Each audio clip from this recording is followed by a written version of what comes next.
Which one of these people would you identify as European? How did you measure this? Was it their looks, their beliefs, their dress code, or maybe it's their ideals? I think we have to be aware that there is no such thing as a clear identity.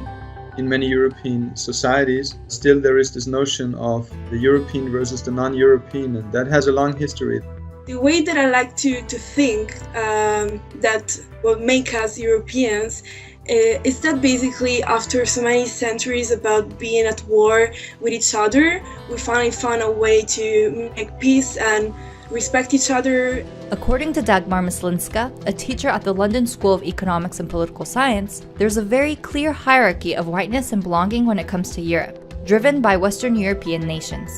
So let's say, to give an example, if somebody imagines what a German is like, then they would often imagine somebody being blonde, blue-eyed. You speak German, then you're a German. If you speak Turkish, then this is not something which belongs to German identity.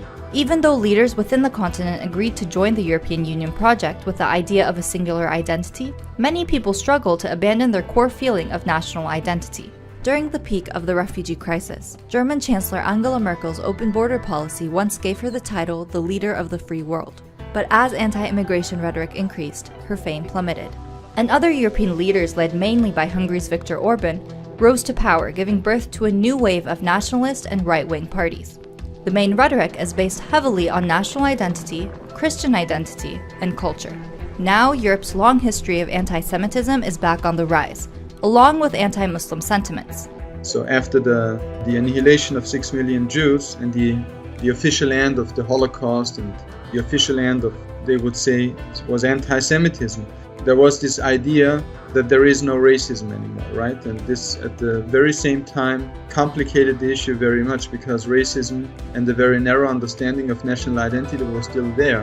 And this was just an enabler, all of these anti-racist processes that we're witnessing especially within the last 15 years. In the past days, we just letting people in the Mediterranean Sea staying there without being accountable and trying to find better solutions. Although there has been a sharp decline in the number of new arrivals to Europe in recent years, immigration is still seen as the most important issue facing the EU.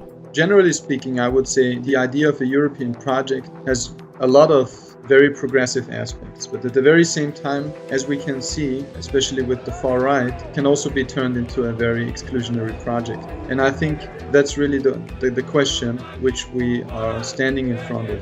I believe that Europeans right now are losing touch with reality. A lot of us, they don't have empathy anymore with other human beings.